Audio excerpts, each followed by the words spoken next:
இன்றைக்கு தமிழ்நாட்டில் இருக்கின்ற இளைஞர்கள், மாணவர்கள், பொதுமக்கள் போதைக்கு அடிமையாக தான் சாதனை புரிஞ்சிருக்கிறாங்க. இன்னைக்கு அவருடைய வாழ்வு சீரழிந்து விட்டது. இன்றைய முதலமைச்சர் பேசுகிறார் தொலைக்காட்சியின் வாயிலாக, இளைஞர்களே போதையில் செல்லாதீர்கள். எப்பொழுது அவர் போதைக்கு அடிமையாகி அவர் சீரழிந்து குடும்பமே நடுத்தருவுக்கு வந்த பிறகு முதலமைச்சர் ஸ்டாலின் அவர்கள் இந்த கருத்தை சொல்கிறார். அனைத்து இந்திய அண்ணா திராவிட முன்னேற்ற கழகம் பிரதான எதிர்க்கட்சி என்ற முறையில் சட்டமன்றத்தில் இந்த போதையின் நடமாட்டத்தை, போதைப் பொருள் நடமாட்டத்தை தடுத்து நிறுத்த வேண்டும், இரும்பு கரம் கொண்டு அடக்க வேண்டும் என்று குறிப்பிட்ட போது இதற்கு உண்டான நடவடிக்கை எடுக்கப்பட்டிருந்தால் இவர்களெல்லாம் காப்பாற்றிருக்கலாம். இவர்களெல்லாம் சீரழிவதற்கு காரணம் விடியா திமுக முதலமைச்சர். ஒரு நாட்டினுடைய முதலமைச்சர் மக்களை பாதுகாக்க வேண்டும், மக்களை நல்வழிப்படுத்த வேண்டும். அவர்கள் ஏதாவது தவறான பாதைக்கு சென்றால் அதை திருத்தி நல்வழியிலே கொண்டு வருகின்றதான் நல்ல முதலமைச்சர். ஆனால் இன்றைக்கு இருக்கின்ற முதலமைச்சர் இதை பற்றியெல்லாம் கவலைப்படுவதில்லை. நாட்டு மக்கள் எக்கேடு கெட்டு போனால் என்ன, குடும்பத்தில் இருக்கின்றவர் வளமாக செல்வாக்காக அதிகாரத்தோடு வாழ வேண்டும் என்பதுதான் இன்றைய முதலமைச்சருடைய நோக்கம்.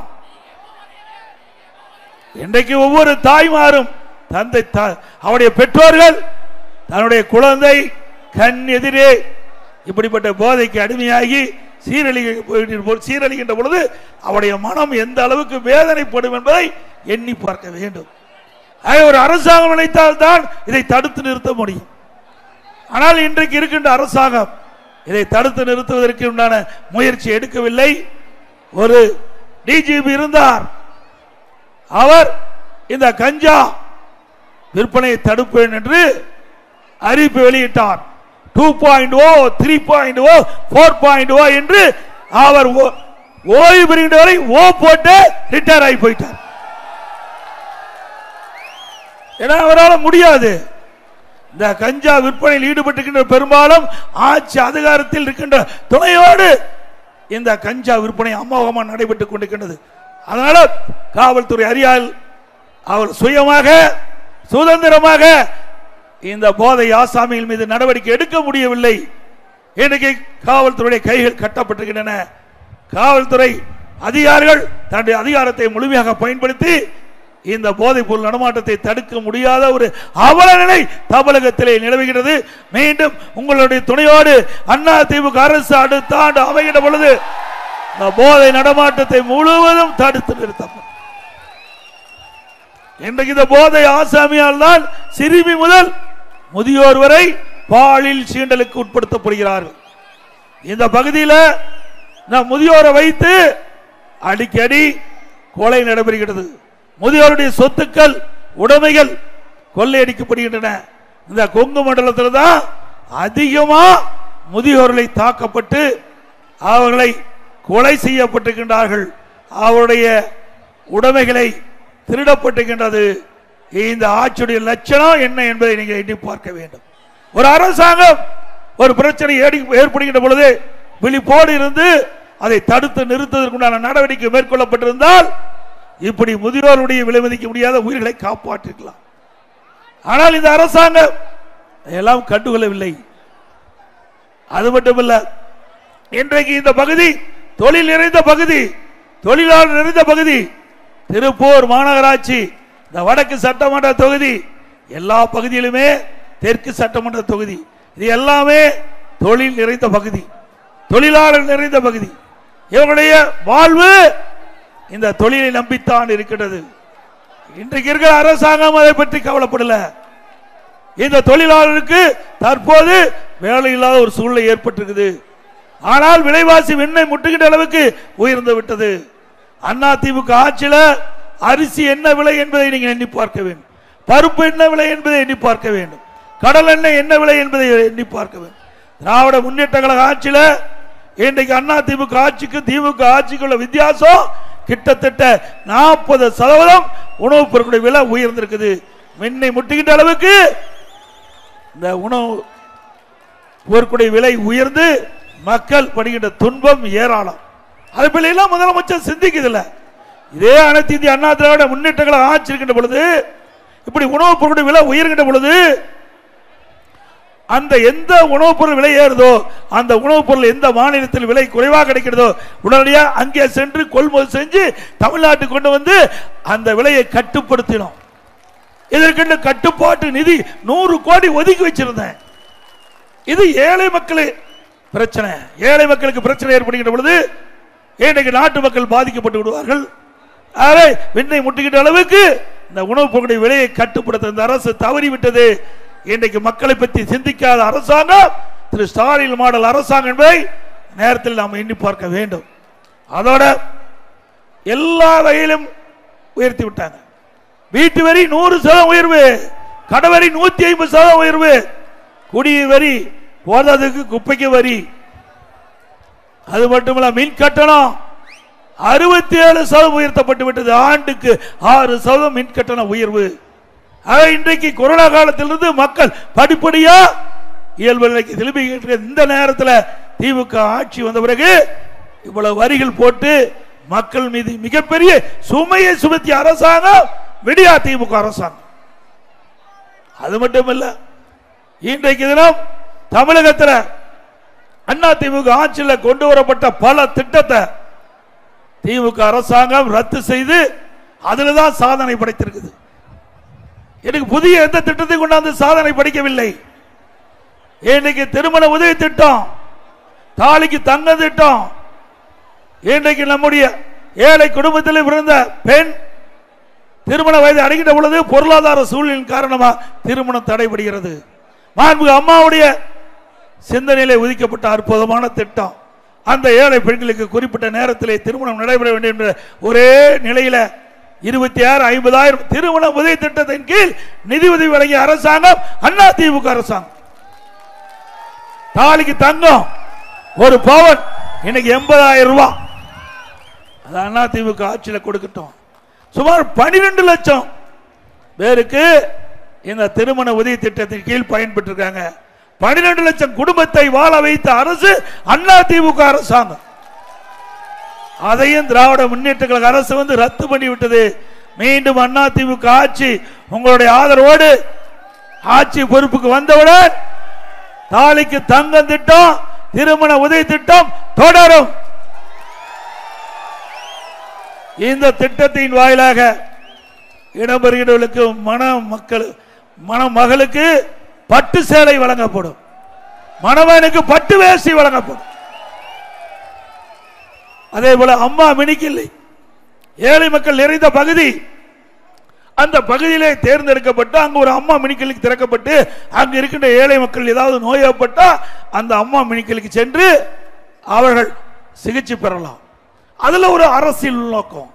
இது மிக சிறப்பாக செயல்பட்டு இருந்தது. அவை இந்த திராவிட முன்னேற்ற கழக ஆட்சிக்கு பிடிக்கல.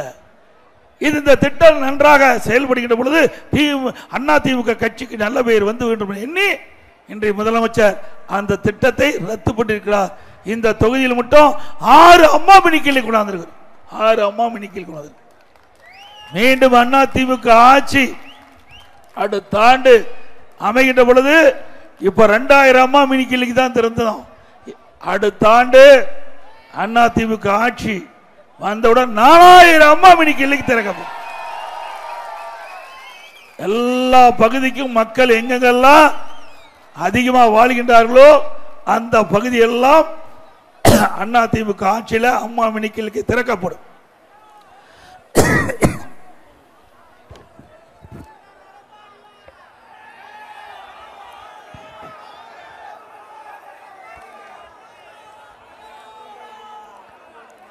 அதே போல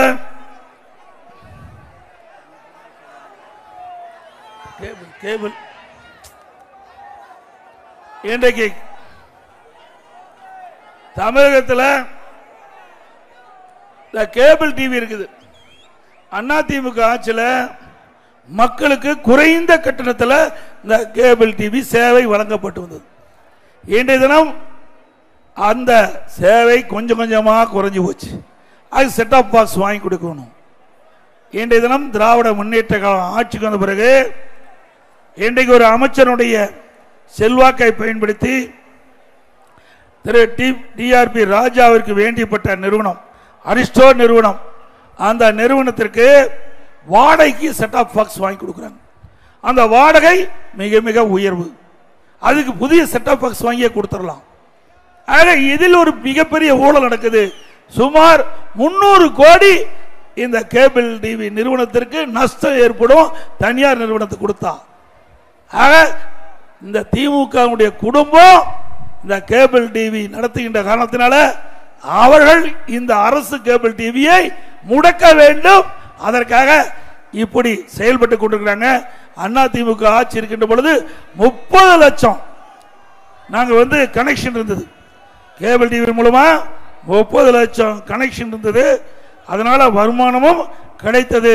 இன்றைய தினம் அது குறைஞ்சி 14 லட்சமா இணைப்பு தான் இன்னைக்கு கொடுத்திருக்கிறாங்க.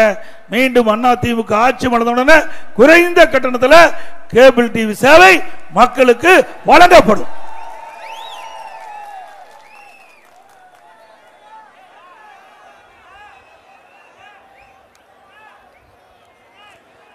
அதே போல பல அறிவிப்பை கொடுத்திருக்கிறார் ஸ்டாலின். அதுல முதல்வரின் முகவரி அப்படின்னு ஒரு தலைப்பில் மக்கள்கிட்ட இருந்து மனுக்கள் வாங்குது, அந்த மனுக்களுக்கு தீர்வு காங்கிறது. அப்படி 2023ஆம் ஆண்டு முதல் இந்த ஜூலை மாசம் வரைக்கும் பல லட்சம் மனுக்கள் அரசாங்கத்தின் மூலமாக பெறப்பட்டிருக்குது. இன்னும் 9 லட்சம் மனுக்கு தீர்வே காண முடியல, நம் பாக்கி நிலுவையில் இருக்குது.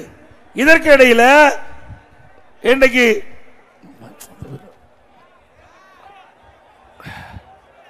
உங்களுடன் ஸ்டாலின் இப்ப மறுபடியும் ஆரம்பிச்சிட்டார். ஏற்கனவே மக்கள் அனுப்பிய 9 லட்சம் மனுவுக்கு தீர்வு காண முடியல. இப்பொழுது உங்களுடன் ஸ்டாலின் இப்படி ஒரு விளம்பரத்தால் அடிச்சு வீடு வீடா கொடுத்து இதுல 46 பிரச்சனை மக்களுக்கு இருக்குது. அந்த பிரச்சனையை நீங்கள் மனு மூலமாக சம்பந்தப்பட்ட அதிகாரி கொடுத்தீங்களா, அதை தீர்த்து வைப்பதாக ஒரு நாடகத்தை இன்றைய அரசாங்கம் நடத்தி கொண்டிருக்கிறது. ஏற்கனவே மக்கள் இந்த அரசாங்கத்தை நம்பி 9 லட்சம் மனு ஆன்லைன் மூலமா கடிதம் மூலமா அனுப்பியிருக்காங்க. அதையே தீர்க்க முடியல. இதை தீர்க்க முடியுமா? அத்தனையே வெற்றி அறிவிப்பு, எல்லாமே பத்திரிகையில் வரணும், ஊடகத்தில் வரணும். இதுதான் இந்த ஆட்சியினுடைய செயல்பாடு. ஆனா ஒண்ணு இப்பதான் மக்களோட வந்திருக்கார் ஸ்டாலின் 4 வருஷம் கழிச்சு. அதோட ஒரு முதலமைச்சர் தமிழ்நாட்டில் 46 பிரச்சனையை 4 வருஷத்துல கண்டுபிடிச்ச ஒரே முதலமைச்சர் தமிழ்நாடு முதலமைச்சர். எல்லா மாநிலத்திலும் முதலமைச்சர் தேர்ந்தெடுப்பதற்கு பிரச்சனை தீர்க்க, ஆனா பிரச்சனையை கண்டுபிடிக்க தமிழ்நாடு முதலமைச்சர் தான் இன்றைக்கு முதல்ல இருக்கார். திரு ஸ்டாலின் அவர்களே, மக்களை ஏமாற்றி இனியும் மக்களை ஏமாற்ற முடியாது. நீங்க ஏற்கனவே 2021 சட்டமன்ற பொதுத் தேர்தலில் திராவிட முன்னேற்ற கழகம் ஆட்சிக்கு வந்தா நாங்கள் பல திட்டத்தை நிறைவேற்ற 525 அறிவிப்புகளை வெளியிட்டீங்க. பெரும்பாலான அறிவிப்புகள் இதுவரை நிறைவேற்றப்படவே இல்லை. இன்னைக்கு நம்முடைய மாணவ செல்வங்கள் வங்கியிலே வாங்கிய கடன் ரத்து பண்ணிருக்காங்களா? Petrol diesel குறைஞ்சிருக்குதா? அதே மாதிரி மாதந்தோறும் கேஸ் சிலிண்டருக்கு 100 ரூபாய் மானியம் கொடுத்தாங்களா? கூட்டுறவுத்துறையில் 1 கிலோ கூடுதலா சக்கரை போட்டாங்களா? அப்ப 2021 திராவிட முன்னேற்ற கழக தேர்தல் அறிக்கையில் குறிப்பிட்டது அத்தனையுமே வெற்றி அறிவிப்பு தானே. ஆக மக்களை ஏமாற்றுவதிலே இன்றைக்கு முதன்மையாக இருக்கக்கூடிய முதலமைச்சர் இன்றைக்கு தமிழ்நாடு முதலமைச்சர் என்பதை நேரத்தில் சுட்டிக்காட்டி, அது மட்டும் இல்ல, சரி உங்களுடன் ஸ்டாலின் முதலமைச்சர் சொல்றார் அப்படின்னு மனு கொடுத்தாங்க மக்கள்லாம். இந்த மனுவை சம்பந்தப்பட்ட துறைக்கு அனுப்பி தீர்வு கண்டிருந்தா ஒரு நல்ல அரசாங்கத்துக்கு அடையும். ஆனா சிவகங்கை மாவட்டம் திருப்புவனம் என்ற பகுதியில் ஆத்துல கிடக்குது. இந்த உங்களுடன் ஸ்டாலின் கொடுக்கப்பட்ட மனு ஆத்துல கிடக்குது. அதே போல புதுக்கோட்டையில் வலதளத்தில் வந்த செய்தி தகவல், புதுக்கோட்டையில் வடை சுடுற கடையில் இந்த மனு அந்த வடை கட்டி கொடுத்துட்டு இருக்காங்க. இதுக்காக கஷ்டப்பட்டு மனு கொடுக்குறாங்க, சிந்திச்சு பாருங்க. இதே போலதான் திரு ஸ்டாலின் எதிர்கட்சி தலைவராக இருக்கும்போது அம்மாவுடைய அரசு இருக்கின்ற பொழுது ஊரூரா போனார். இந்த பகுதியும் எல்லா இடத்துக்கும் போனார். போய் திட்டுக்கிண்டா பெட்ஷீட்டை போட்டு அமர்ந்துக்குவாரு. முன்ன மக்களை எல்லாம் முன்ன பெட்ஷீட் போட்டு அமர வச்சு உங்களுக்கு என்ன பிரச்சனை இருக்குது, அந்த பிரச்சனைலாம் மனுவாக எழுதி நான் கொண்டு வந்த பெட்டி இருக்குது, பெட்டிகளை போடுங்க. அந்த பெட்டியை பூட்டி சீல் வச்சு பத்திரமா நான் வீட்டில் கொண்டு வச்சிருந்து திமுக ஆட்சிக்கிறதுடன் சீலை உடைச்சு பெட்டி திறந்து மனுவை எடுத்து படிச்சு பார்த்து பிரச்சனை தீர்க்கிறாங்க. தீர்த்தாங்களா? அப்படி தீர்க்கிறாங்க. எதுக்கு இத்தனை பிரச்சனை? நீங்களே முதலமைச்சரை ஒத்துக்கொண்டு 46 பிரச்சனை இருப்பதா வெளிப்படுத்தி இருக்கிறீங்க. அத்தனையும் நாடகம். இன்றைக்கு மக்களுடைய ஆசையை தூண்டி இன்றைக்கு உங்களுடைய வாக்குகளை பெறுவதற்காக திரு ஸ்டாலின் மாடல் அரசாங்கம் மிகப்பெரிய நாடகத்தை அரங்கேற்றிருக்கின்றதை நீங்கள் எண்ணி பார்க்க வேண்டும் என்று அன்போடு இந்த நேரத்தில் கேட்டுக்கொள்கிறேன். இன்றைக்கு திராவிட முன்னேற்ற கழகம் ஆட்சி என்று சொன்னால் அது ஊழல் அரசாங்கம். Collection commission corruption, collection commission இதுதான் நடக்குது. உண்மைதானே? ஊழல் துறையே இல்லையில, எல்லா துறையிலும் ஊழல் நடக்குது இல்ல. நீங்க பத்திரப்பதிவு இதெல்லாம் விலை அதிகமான பூமி, இந்த பகுதியெல்லாம் விலை அதிகமான பூமி, பர்சன்டேஜ் போட்டு வாங்குறாங்க. இன்னைக்கு 1 கோடிக்கு இறையுமா ஒரு 10% கொடுக்க வேணும். இப்படி அவரே கஷ்டத்தில் தான் வீட்டை விற்கிறாங்க, இடத்தை விற்கிறாங்க. அவங்க 10% வாங்கினா எப்படி இந்த நாடு உருப்படி ஆகும்? எண்ணி பாருங்க. ஏழை மக்களை வாட்டி வதைக்கின்ற அரசாங்கம் விடியா திமுக அரசாங்கம். இன்னைக்கு பத்திரப்பதிவு எங்கேயாவது பணம் கொடுக்காத பத்திரப்பதிவு நடக்குதா? இது யதார்த்த உண்மை. நாங்க தவறா சொல்லல. இந்த ஆட்சி எப்பொழுது வந்ததோ அப்பொழுது இன்னைக்கு அந்த பத்திரப்பதிவு துறை அது ஒரு புரோக்கர் ஆபீஸ் மாதிரி ஆகிப்போச்சு. அது ஒரு இடைத்தரகர் ஆபீஸ் மாதிரி ஆகிப்போச்சு. அது பத்திரப்பதிவு தெரியல, பத்திரப்பதிவு அலுவலகம் அல்ல, இடைத்தரகர் அலுவலகமாக மாறிவிட்டது. உண்மைதானே?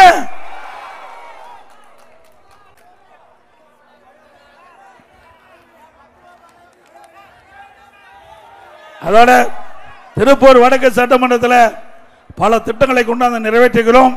இன்றைய முதலமைச்சர் வேண்டும் என்று திட்டமிட்டு அனைத்து இந்திய அண்ணா திராவிட முன்னேற்ற கழக ஆட்சியில் எந்த திட்டத்தையும் நிறைவேற்றப்படவில்லை என்ற ஒரு தவறான அவதூறான பிரச்சாரத்தை பரப்பி வருகிறார். அண்ணா திமுக ஆட்சியில் இந்த தொகுதியில் நிறைவேற்றப்பட்ட ஒரு சில திட்டங்களை இந்த நேரத்தில் எங்களுடைய கவனத்துக்கு கொண்டு வரேன். திருப்பூர் வடக்கு தொகுதி செட்டிப்பாளையம் ரிங் ரோடு 75 கோடி மதிப்பீட்டில் இஎஸ்ஐ மருத்துவமனை நான் ஏற்கனவே சொன்னேன். 6 அம்மா மினி கிளைக்கு திறந்தோம். பெருமாநல்லூர் மேம்படுத்தப்பட்ட நிலையத்திற்கு 25 மதிப்புள்ள புதிய சுகாதார நிலை கட்டிடம் கட்டி கொடுத்தோம். திருப்பூர் மாநகராட்சி பகுதியில் சுமார் 686 கோடி மதிப்பீட்டில் பாதாள சாக்கடை திட்டம் நிறைவேற்றப்பட்டது அண்ணா திமுக ஆட்சி. குடிசை மாற்று வாரியத்தின் மூலம் 2,10,000 ரூபாய் மானியத்துடன் சுமார் 6000 வீடுகள் அண்ணா திமுக ஆட்சியிலே கொண்டு வரப்பட்டு கொடுக்கப்பட்டது. ஸ்மார்ட் சிட்டி திட்டத்தின் மூலம் அங்கேரிபாளையம் ரோடு, சக்தி தியேட்டர் ரோடு, குமரானந்தபுரம் 60 அடி ரோடு ஆகிய பகுதியில் புதிய கான்கிரீட் சாலை 27 கோடியில் அமைச்சு கொடுத்தோம். சுமார் 10 கோடி மதிப்பீட்டில் பள்ளி கட்டிட பணிகள் நபார்டு மூலம் நடைபெற்றது. குடிமராமத்து திட்டத்தின் மூலம் பல ஏரிகள் குளங்கள் தூராறப்பட்டது. நல்லாத்துப்பாளையம் பாலம் 2 கோடி மதிப்பீட்டில் கட்டி முடிக்கப்பட்டது. பனியன் தொழில் வளர்ச்சிக்கு தடையில்லா மின்சாரம் கொடுக்கப்பட்டது. 2ஆம் மண்டலத்திற்கான புதிய கட்டிடம் சுமார் 2.5 கோடியில் நாங்கள் கட்டப்பட்டது. புதிய வட்டார போக்குவரத்து கழகம் 2 கோடி மதிப்பில் கட்டப்பட்டது. நெற்பரிச்சல் பகுதியில் புதிய சார் பதிவாளர் அலுவலகம் 2 கோடி மதிப்பீட்டில் கட்டப்பட்டது. பிற்படுத்துவோர் மற்றும் சீர்மறை மாணவர்கள் தங்கும் விடுதி சுமார் 81 லட்சத்தில் கட்டப்பட்டது. வேளம்பாளையம் காவல் நிலையத்திற்கு 1.5 கோடி மதிப்பீட்டில் புதிய கட்டிடம் கட்டிக் கொடுது. சிப்காட் சார்பில் நெற்பரிச்சலில் பணிபுரியும் பெண்களுக்கு தங்கும் விடுதி சுமார் 8 கோடி மதிப்பீட்டில் கட்டப்பட்டது. நெசவாளர் ஆதரவு திட்டத்தின் மூலம் உபகரணங்கள் வழங்கப்பட்டது. தமிழ்நாடு தொழில் முதலீட்டு கழகத்திற்கு புதிய கட்டிடம் 1.5 கோடி மதிப்பீட்டில் கட்டப்பட்டது. மாநில நெடுஞ்சாலைத்துறை மூலம் 55 சாலை பணிகள் 50 கோடி மதிப்பீட்டில் நடைபெற்றது.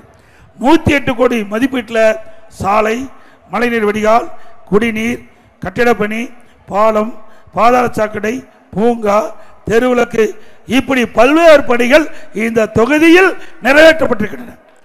அனைத்து குடும்ப அட்டைதாரருக்கும். அதோட இன்றைக்கு அவனாசி அத்திக்கடவு திட்டம் அண்ணா திமுக ஆட்சியில் இன்றைக்கு இந்த விவசாயிகளுடைய நீண்டகால திட்டம் அத்திக்கட அவனாசி திட்டம் அதையும் நிறைவேற்றப்பட்ட அரசு அண்ணா திமுக அரசாங்கம் என்பதை நேரத்தில் தெரிவித்து நிறுத்தப்பட்ட திட்டம் திருப்பூர் பாண்டிய நகர் முதல் புஷ்பா தியேட்டர் வரை மேம்பால பணிகள் அண்ணா திமுக ஆட்சியில் அறிவிக்கப்பட்டது. திமுக ஆட்சியில் நிறுத்தப்பட்டு விட்டது. இங்கே நகரம் அதிக போக்குவரத்து நெரிசல் உள்ள பகுதி. இந்த போக்குவரத்து நெரிசலை குறைப்பதற்கு அண்ணா திமுக ஆட்சியிலே இந்த உயர்மட்ட பாலம் அறிவிக்கப்பட்டது. திமுக ஆட்சியிலே அது ரத்து பண்ணியிருக்கிறாங்க. மீண்டும் அண்ணா திமுக ஆட்சியுடன் மேம்பாலம் கட்டி கொடுக்கப்படும். அதே போல இந்த பகுதி மக்களுக்கு நிலையாக பாதுகாக்கப்பட்ட 4ஆம் கூட்டுக்குடி திட்டத்தை நிறைவேற்றியதும் அண்ணா திமுக அரசு. இப்படி பல திட்டத்தை கொண்டாந்தது அண்ணா திமுக ஆட்சியில் என்பதை இந்த நேரத்தில் தெரிவித்து, அடுத்த ஆண்டு நடைபெற்ற சட்டமன்ற தேர்தலில் அனைத்து இந்திய அண்ணா திராவிட முன்னேற்ற கழக தலைமையில் அமைக்கப்பட்ட வெற்றி வேட்பாளருக்கு இரட்டை சின்னத்திலே வாக்களித்து வெற்றி பெற செய்யும்.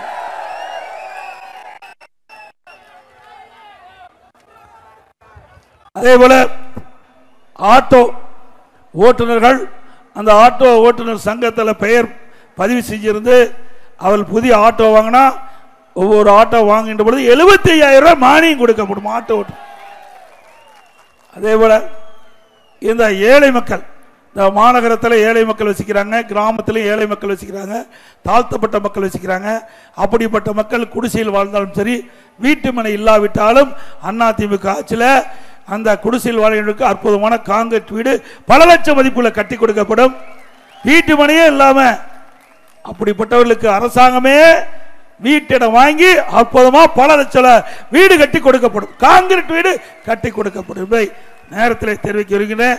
அப்படி ஒவ்வொரு தீபாவளி வருகின்ற பொழுதும் நம்முடைய தாய்மார்களுக்கும் நம்முடைய சகோதரிகளுக்கும் அற்புதமான சேலை வழங்கப்படும். உங்கள் பிசினஸ் உங்கள் ஏரியாவில் டெவலப் ஆகணுமா? இன்றைய விளம்பரப்படுத்துங்கள். சென்னை எக்ஸ்பிரஸ் நியூஸ் பேப்பரில் 9884597186.